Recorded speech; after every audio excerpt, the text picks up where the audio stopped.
Hello, friends, and welcome to Adventures in Pixieland. My name is Amy, and I am an ordained minister.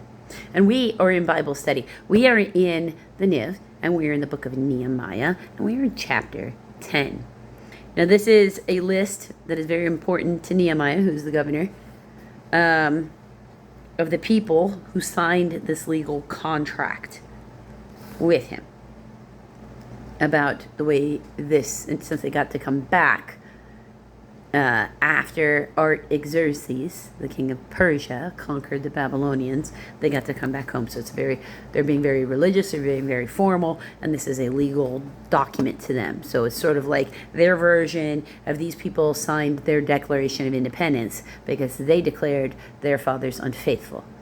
This is their formal declaration to God of the independence of the demon worship that their parents did. Very important. Those who sealed it were Nehemiah, the governor, the son of Hakaliah, Zedekiah, Sariah, Azariah, Jeremiah, Pashur, Amariah, Melchiah, Hattush, Shebaniah, Maluk, Harim, Meremoth, Obadiah, Daniel, Ginnethon, Baruch, Meshullam. There's a variation of, I don't know quite how, but somehow a variation, I think, of in some languages of Jonathan, if I'm not mistaken. Baijah, Mijamin, Mijamin, Mijamin,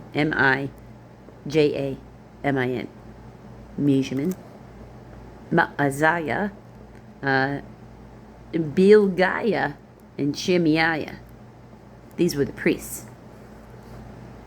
Jeshua, the Levites, Jeshua, son of Azariah, Binnui, of the sons of Henadad, Kadmiel and their associates, Shebaniah, Hodiah, Kelida, Peliah, Hanan, Micah, Rehab, Hashabiah, Zachariah, Sherebiah, Shebaniah, Hodiah, Benaiah, Beniu. Okay, so that was sitting funny with me. No, it's a different M name that means Jonathan, because sometimes in the things you'll hear them refer to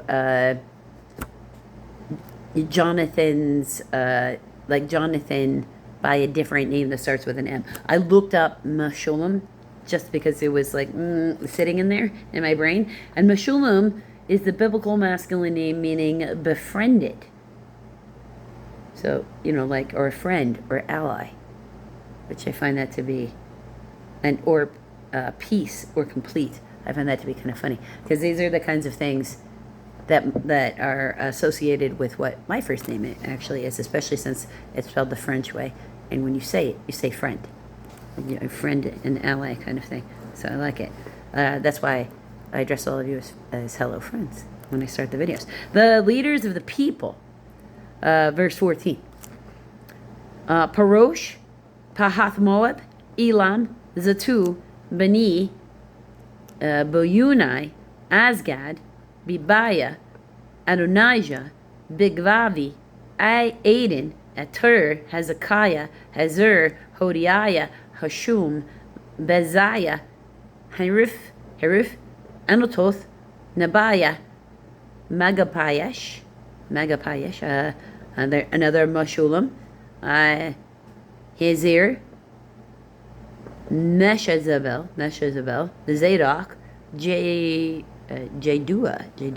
Pedaliah, Ananiah, Hosea, Hananiah, Hashub, Helohesh, Pilha, Shobek, Rehum, Hashabaniah, I should say Hashabaniah, because it doesn't have an I, it's A-H, not I-A-H. Masiah, Ahaiah, Hanan, Anan, Maluk, Harum, and Ba'ana, B-A-A-N-A-H. Okay. That might be one of my favorite of these lists of names. The rest of the people, priests, Levites, gatekeepers, singers, temple servants, and all who had separated themselves from the neighboring peoples for the sake of God's law, together with their wives and all their sons and daughters who were able to understand. All those now joined their brothers and nobles and bind themselves with a curse and an oath to follow the law of God given through Moses, the servant of God, and to obey carefully all the commands, regulations, and decrees of the Lord our Lord. We promise not to give our daughters in marriage to the peoples around us, or to take their daughters for our sons. When the neighboring peoples bring merchandise or grain to sell on the Sabbath, we will not buy from them on the Sabbath or on any holy day. Every 7th year we will forego working the land and will cancel all debts.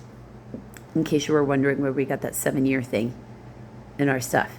That's how ingrained it is. We assume the responsibility for carrying out the commands to give 1/3 of a shekel, that is about 1/8 of an ounce or 4 grams, each year for the service of the house of God, for the bread set out on the table, for regular grain offerings and burnt offerings, for the offerings on the Sabbath, new moon festivals, and appointed feasts, for the holy offerings, for the sin offerings, to make atonement for Israel, and for all the duties of the house of our God. We, the priests, the Levites, and the people, have cast lots to determine when each of our families is to bring to the house of our God at set times each year a contribution of wood to burn on the altar of the Lord our God, as it is written in the law. And this is where we get this idea that the parish is supposed to help financially support the religious institution, because it's been there in the Bible since the beginning. It's like, without specifically listing one particular place anymore, because we don't have a centralized temple for Protestant religions anyway, mostly. It's where we have the idea in the first place. And that's where the idea of tithing comes from as well. We also assume responsibility for bringing to the house of the Lord each year the first fruits of our crops and of every fruit tree. As it is also written in the law, we will bring our firstborn sons of our cattle, of our herd, and of our flock to the house of God, to the priests ministering there.